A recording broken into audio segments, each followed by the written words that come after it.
Good morning students, मैं राहुल कुमार आपका अपने क्लासेस पे स्वागत करता हूं। मेरे नंबर सिस्टम के रेगुलर वीडियोस आ रहे हैं जिसमें मैंने बहुत सारी क्लासेस दी है। ये वीडियोस देखने से पहले आप मेरे पहले के वीडियोस देख लें ताकि आपको आसानी पड़े आगे समझने में।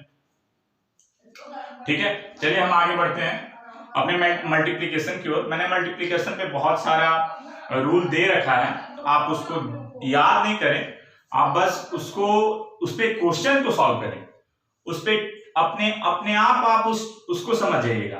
वो याद करने की जरूरत नहीं पड़ेगी आपको, बस उस पे आप क्वेश्चन को सॉल्व कीजिएगा, उस लॉ पे क्वेश्चन को सॉल्व कीजिएगा, आपके दिमाग में खुद ब खुद वो फिट होता चला जाएगा।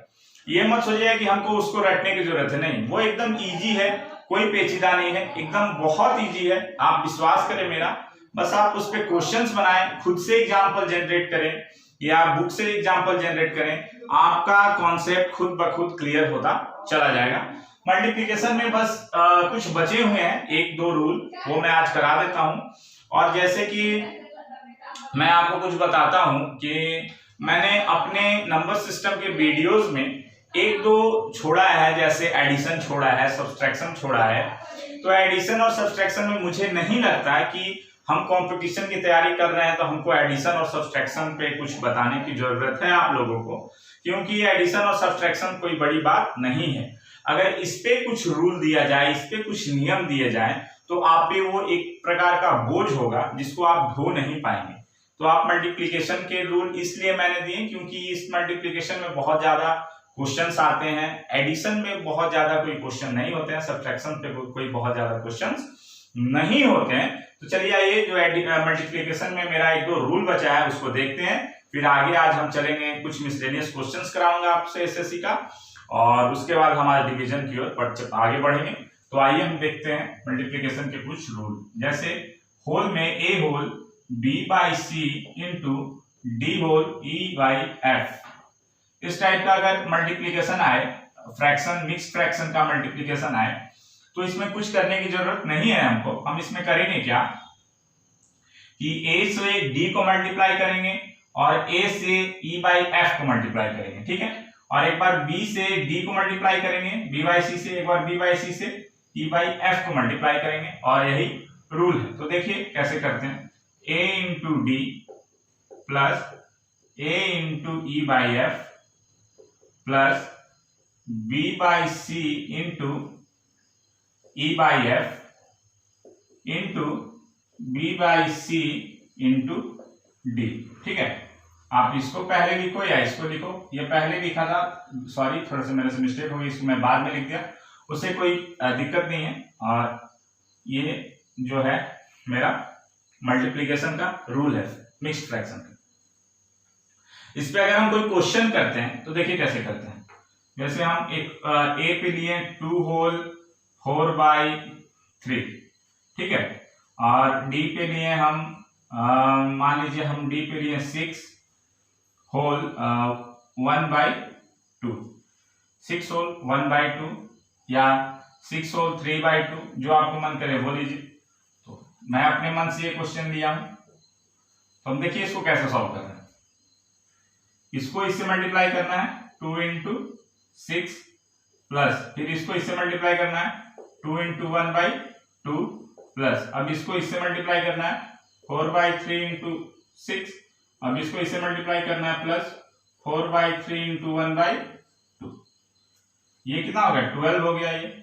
ये क्या हो गया, कट के 1 आ गया, ये क्या आ गया, 3 2 जा 6 आ गया, 8 आ गया, और प्लस ये 2 2 जा 4 आ गया, मतलब 2 बाई 3 आ गया। अब इसको जोड़ देते हैं, 12 8 20 1 21, 21 होल 2 बाई 3 हमारा आंसर हो गया। अब बहुत सारे स्टूडेंट पूछेंगे कि सर ये आपने 2 बाई 3 जो ये फ्रैक्शन में है, आप इसको डायरेक्ट इस फॉर्म में कैसे लिख दिए, मिक्स फ्रैक्शन के रूप में कैसे लिख दिए? तो ऐसे ही लिखते हैं। अगर आपको शौक है, अगर आप चाहते हैं कि हम मिक्स फ्रैक्शन में ना लिख करके फ्रैक्शन में लिखें, तो हम करेंगे क्या उसको कि जब यहाँ पे मेरा 21 होल 21 प्लस 2 बाई 3 आएगा, अब यहाँ हम एलसीएम लेंगे, इसमें एलसीएम लेंगे, तो ये एलसीएम लेके क्या हो जाएगा, फिर 3 1 जा 3 3 2 जा 63 प्लस 2 बाई अपॉन 3 और ये हो जाएगा 65/3। लेकिन जब हमारा अगर आप उसको फिर कट करेंगे तो फिर वही आ जाएगा 21 होल 2/3। आप कट करके देख सकते हैं 21 होल 2/3 ही आएगा। तो इसलिए हम इसको ऐसे करते हैं। और एक चीज मैं आपको बता दूं, अगर मान लीजिए यहाँ पे 2/3 के अगर जगह 4/3 आ जाते, अगर हमारा ये 2/3 कुछ ऐसा टर्म रहता कि 12 प्लस 1 प्लस 8 प्लस, अगर यहाँ पे 4/3 आ जाता, तब हम क्या करते हैं, अगर हम तब 21 होल 4/3 लिख देते तो ये गलत हो जाता। तब ये गलत हो जाता, इसलिए गलत हो जाता क्योंकि जो न्यूमरेटर है मेरा वो डिनोमिनेटर से क्या है, मैक्सिमम है, मतलब डिनोमिनेटर से वो ज्यादा है। तो अगर वो डिनोमिनेटर से ज्यादा है तो उसको हम डिवीजन दे सकते हैं, उसको हम डिवीजन दे सकते हैं। तो इसलिए जो 4 है वो 3 से डिवाइड हो जाएगा। तो 4 डिवाइड से 3 हो जाएगा, तो इसको हम लिख सकते हैं ना 1 होल 1/3, 1 होल 1/3 इसको लिख सकते हैं ना। तो 1 होल 1/3 लिख सकते हैं। तो यहाँ पे हो जाएगा 12 8 20 21 प्लस 1 होल 1/3, और ये जो 1 होल होता है ना ये इसमें ऐड हो जाता है। तो 21 होल 1/3 इसका आंसर हो जाएगा। 21 होल 1/3 इसका आंसर हो जाएगा। कंपटीशन और एग्जामिनेशन हॉल में हमको लेबर हार्ड वहां नहीं करना, हमको घर में लेबर हार्ड करना है, हमको अपने स्टडी पे लेबर हार्ड करना है, और आज की दुनिया के अकॉर्डिंग हमको स्मार्ट लेबर करना है, नॉट लेबरियस। बहुत ज्यादा लेबर करें और स्मार्ट वर्क नहीं करें तो उसका रिजल्ट 0 होगा। अगर कोई बंदा अगर इसको ऐसे नहीं करके ऐसे करता तो उसको 5 सेकेंड मेरे से मैक्सिमम टाइम लगेगा। अगर वो बंदा यहाँ ऐसे करके दूसरे वे में करे, अगर 4/3 को पहले एलसीएम ले, फिर ऐड करे, फिर डिवीजन करे, तो उसका क्या होता है, number of applications, number of application उसका बढ़ रहा है कि वो ज्यादा एप्लीकेशन अप्लाई कर रहा है, मींस डिवीजन कर रहा है, मल्टीप्लिकेशन कर रहा है, एडिशन कर रहा है, तब जाके उसका आंसर आ रहा है। और हमने क्या किया, सिर्फ ऐड किया और इसको इससे डिवाइड दिया, जो आया मिक्स्ड फ्रैक्शन का जो होल नंबर में आया, जो एक नंबर के रूप में आया, जो फ्रैक्शन में नहीं है उसको हम इसके साथ ऐड कर दिए, और जो फ्रैक्शन में उसको फ्रैक्शन में छोड़ दिए, हमारा आंसर हो गया। तो इस पे हमको बहुत ज्यादा दिमाग लगाने की जरूरत नहीं है, बस इतना जानना है कि अगर न्यूमरेटर डिनोमिनेटर से छोटा है तो एज इट इज, अगर न्यूमरेटर डिनोमिनेटर से बड़ा है, अगर न्यूमरेटर डिनोमिनेटर से बड़ा है, न्यूमरेटर मतलब होता है ऊपर वाला, डिनोमिनेटर मतलब होता है नीचे वाला, कोई अंश कहता है, कोई हर कहता है, तो आप उससे भी समझ सकते हैं। न्यूमरेटर होता है ऊपर वाला, डिनोमिनेटर कहते हैं नीचे वाले को। तो जब ये न्यूमरेटर बड़ा हो तो हम डिवीजन देंगे, अगर डिनोमिनेटर अगर बड़ा है न्यूमरेटर से तो डिवीजन नहीं जाता है, वो डायरेक्ट फ्रैक्शन में आ जाता है। तो और मैं आपको मल्टीप्लिकेशन में एक बहुत अच्छा ट्रिक बताता हूँ, जिसपे आपको मतलब आपके सारे बहुत सारा क्वेश्चंस उस पर आपको देखने के लिए एग्जामिनेशन में मिलते हैं। तो उस पर एक देखिए ट्रिक, बहुत इंपॉर्टेंट ट्रिक है। वो ट्रिक क्या है, वो बहुत ज्यादा आपको इस टाइप का क्वेश्चन मिलेंगे सिंप्लीफिकेशन में, लाइक 109 इंटू 104। अब लड़का यहाँ पे क्या करता है भाई, 109 इंटू 104 को मल्टीप्लाई करने लगता है। मैं कहता हूं नहीं करना है मल्टीप्लाई। जब दो नंबर 100 से अधिक हो तो वहां पे मल्टीप्लाई करने की जरूरत नहीं है। मैं बताता हूं आपको, यहाँ +9 कीजिए, यहाँ +4 कीजिए।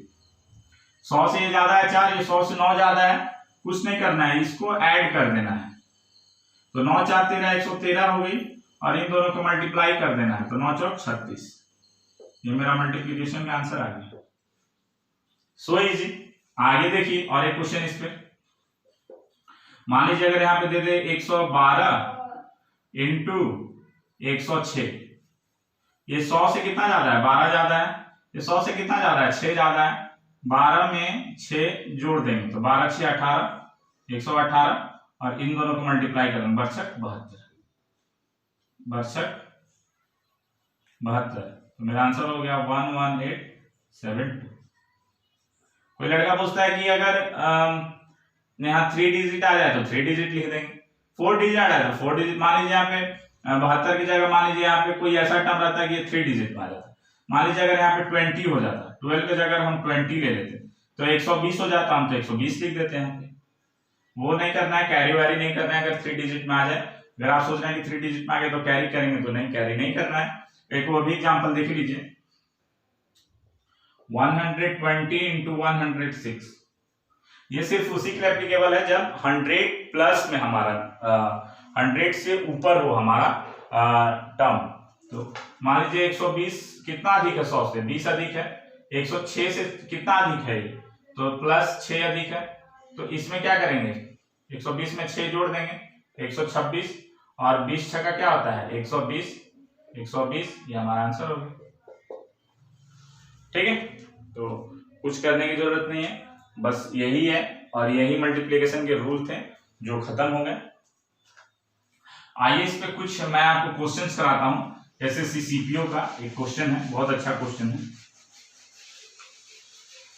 यहां तक आपने जितना भी पढ़ा है उसको अच्छे से अपना एक नोट्स बनाएं, अच्छे से पढ़ें और आगे बढ़ें। अभी एसएससी सीपीओ की एग्जाम चल रही है, तो उसमें आप लोग बहुत सारे स्टूडेंट इस बार अपीयर्ड हो रहे होंगे, बहुत सारे स्टूडेंट अच्छा कर रहे होंगे, बहुत सारे स्टूडेंट सोच रहे होंगे कि हमसे क्यों नहीं हो पा रहा है। तो जिनसे नहीं हो पा रहा है वो डरे नहीं, उनके साथ मैं हूँ। वो सारे क्वेश्चंस अगले साल क्लियर करेंगे, और हड़बड़ाएं नहीं, थोड़ा संयम रखें, थोड़ा धीरज रखें। देखिए क्वेश्चन है एसएससी का ही, बहुत अच्छा क्वेश्चन है। 2.66 इंटू 2.66 इंटू 2.66, ठीक है, 2.66 इंटू 2.66, 2.66 इंटू 2.66 इंटू 2.66, ठीक है, प्लस 1.32 इंटू 2.66 इंटू 1.34, 2.66 इंटू 1.34, और माइनस है 1.34 इंटू 1.34 इंटू 1.34 डिवाइडेड बाई है 2.66 इंटू 2.66 माइनस 1.34 इंटू 1.34। ये एसएससी सीपीओ 2015 का क्वेश्चन है। एसएससी सीपीओ 2015 का क्वेश्चन है, कुछ नहीं करना है इसमें। ये क्वेश्चन बहुत इजी है, और अगर नहीं समझ में आए तो थोड़ा हार्ड भी है। ठीक है, हम अगर इसको a मानते हैं, अगर हम इसको a मानते हैं और 1.3 को b मानते हैं, क्या मानते हैं, b मानते हैं, तो ये क्या हो जाएगा, a क्यूब हो जाएगा, प्लस, अब देखिए यहां पे a और b हमको मल्टीप्लाई में दिख गया, a और b माने, लेकिन एक नया टर्म आ गया 1.32, और यही 1.32 बहुत बच्चे को फंसा देगा, कम से कम नहीं भी तो 20% बच्चे को जरूर फंसा देगा, जो कि 1.32 कहां से आया, कैसे ले, अब उसके जगह क्या बैठा है, क्या नहीं बैठा है, कुछ नहीं करना है। इसको हम अगर 2.66 में से 1.34 को घटा देंगे तो हमारा 2.66 आ जाएगा ना, सॉरी 1.32 आ जाएगा, ऑब्वियस आ जाएगा। इसको मानते हैं क्या, a माइनस b हो जाएगा ना, 2.66 माइनस 1.34, और फिर मल्टीप्लाई करते हैं 2.66 a और 1.34 की जगह b, और उधर माइनस क्या हो जाएगा, b क्यूब हो जाएगा, बाई में क्या हो जाएगा, a square minus b square हो जाएगा। अब देखिए a cube minus b cube का formula, a cube minus b cube का फॉर्मूला होता है a minus b, a square plus b square plus ab, ठीक है, a square plus b square plus ab, ये हमारा a cube plus b cube का formula होता है। ठीक है, अब देखिए, अब हम आगे इसमें पढ़ते हैं। अब प्लस में क्या है, a minus b into ab, है ना, हम a cube minus b cube का फॉर्मूला तोड़े एक जगह लाके, और डिवाइडेड बाई क्या किए, a square minus b square. अब दोनों में देखिए a माइनस b और a माइनस b दोनों में कॉमन है, कॉमन ले लेते हैं, a माइनस b को कॉमन ले लिए, बचा मेरा क्या, A square plus B A square plus A B, और उधर क्या बचा प्लस ए बी, यही बचा। और इसको अगर हम तोड़ दें तो क्या होता है ए माइनस बी और ए प्लस बी, ए माइनस बी कट गया। ये क्या हो गया ए square plus B A square plus 2ab हो गया ना, ए बी जोड़ देंगे 2ab हो जाएगा। यानी a प्लस बी का होल स्क्वायर का फॉर्मूला क्या होता है ए square plus B A square plus 2ab होता है। यानी a प्लस बी का होल स्क्वायर का फॉर्मूला आ गया। तो हम लिखते हैं इसको a प्लस बी का होल स्क्वायर बाय में a प्लस बी। अब a प्लस बी से कट जाएगा इसका स्क्वायर, बच जाएगा मेरे पास a प्लस बी। और a हम किसको माने थे 2.66 को, और b किसको माने थे 1.34 को। अब ऐड कर दीजिए 6 4 10 0 6 3 9 1 10 को सुनाते लगाए 2 1 3 1 4, यानी 4 मेरा आंसर हो गया। अब देखिए ये 4 मेरा आंसर आ गया, कुछ करने की जरूरत नहीं पड़ी। हम इस टाइप का जब भी क्वेश्चन देखेंगे बड़ा टाइप में, तो हम हमेशा ए और बी मान के करेंगे और हमारा क्वेश्चन सॉल्व होगा।